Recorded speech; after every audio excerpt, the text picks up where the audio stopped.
Hello, welcome to my channel. I'm going to talk about the Empress today. I have had some horrible virus all week. I felt really tired and got a grim cold sore, and I just feel a bit fed up and impatient, and like I just want to feel better. And I had 3 of Swords today. So I feel like the Empress, which is also a 3 card, is kind of the medicine to that energy. It's a very nurturing energy. It is about self-care and reconnection to pleasure and earth. It's connected with Venus, and it's definitely got that sense of luxury and love and abundance. And these are 2 of my favourite cards, possibly ever, from 2 of my favourite decks, which I don't often get to talk about. And then I'm going to talk about my Kate Bush song choice. So this is from Leonora Carrington. It is a major only tarot deck. It certainly wasn't published during her lifetime, and I think it was found after Leonora Carrington's death, and this was really a deck she created for her own use. So I'm also, I suppose it's also got appeal for me because that's what I'm doing with the Kate Bush tarot deck in a way. And these are images that she would have probably meditated or reflected on. There's a lot of Venus energy here, and we have the wheat. Maybe I'll just bring it up a bit closer so you can see. And she's pregnant, which is in the Rider-Waite. The Empress is pregnant as well, which is a common thing, and because it's about creativity, and also a really important part of this, and the Empress, and why the Empress sometimes, I think, message the Empress often has for me is patience, because something like a pregnancy, it takes its time, doesn't it? And especially towards the end, when you're really heavily pregnant, and you're impatient for the baby to be born, and maybe you can't do much, or you feel quite immobile, you feel uncomfortable. It's that state as well of you have to kind of surrender to the process. A sense of maybe not being able to do much externally, but getting ready in your head for what's going to happen. And I imagine, actually, if you have a baby that's premature or something, I imagine that would be really difficult, that kind of sudden, because you haven't had that preparation, you haven't had that time to get ready. And I love the darkness too of the colours. There's a certain mystery here, which I think is also true of the creative process. We're having to connect with our unconscious, I think, when we create. And it's just, I think it's one of those cards you just want to kind of step into. I imagine meditating with this. I also love the fact that she seems to be wearing a velvet dress. I particularly like velvet, which is a very sensuous kind of Venus-like fabric, I feel. Right. And then this is from Margarete Petersen tarot, and we've got this Georgia O'Keeffe style kind of flower. Definitely could be like a birth canal. Something's going to be born through this. But again, always like a cave. If you think of the womb as like a cave, and how things like when they gestate, and I suppose here I'm talking metaphorically, not just about pregnancy, but that there's that mystery of we don't know what's gonna happen, and there's outside influences, and all the 3s are definitely about that. So sometimes things don't quite go to plan. We have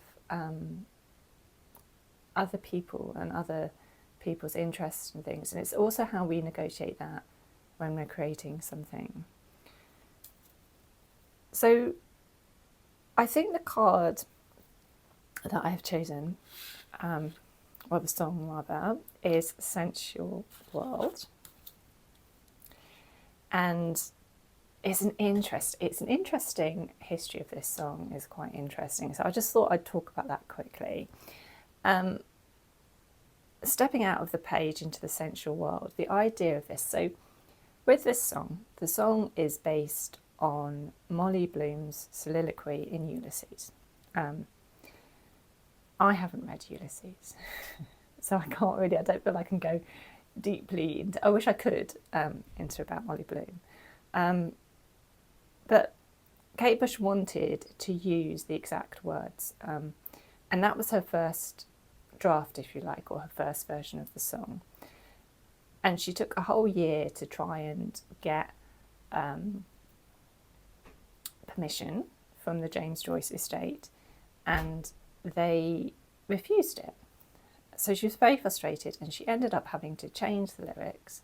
And she felt, I think she used the word pastiche, so she felt like the lyrics were a compromise. They weren't really what she'd wanted to use.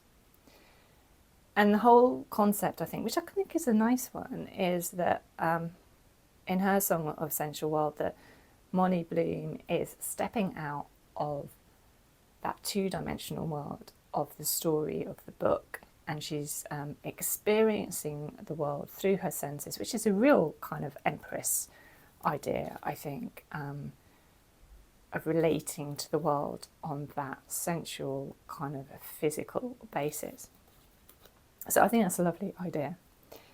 Then in 2012, when she came to do director's cut, they changed their mind, and they said that she could use the James Joyce words as her lyrics.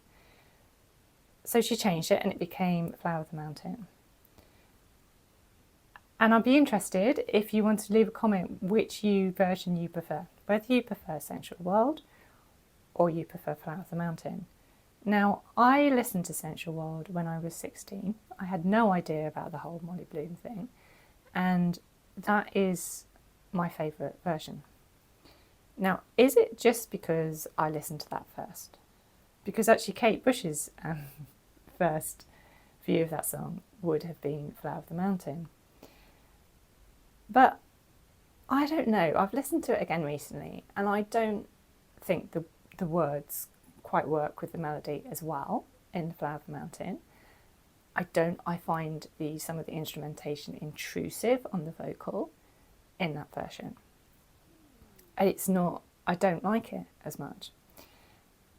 And so this is my theory, is sometimes and this is what I find interesting, because I find when I'm doing this deck, what I'm really interested in is the whole creative process. And this is what I'm deep diving into, I think, in making this deck.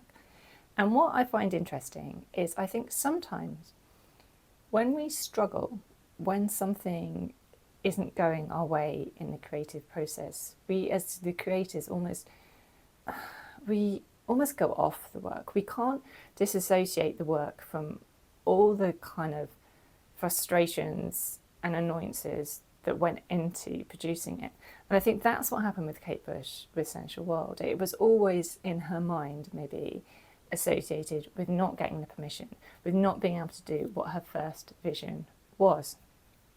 But I think the actual frustration, the actual obstacles that she met, meant she actually produced a better song with Sensual World than Flower of the Mountain, which to me, when I listen to it, feels more like an earlier inversion, and it feels like it hasn't been, almost sounds like a demo sometimes to me. It feels like it hasn't gone through the same process of revisions that it needed to make it really good. Which is interesting, isn't it? It just shows, I think,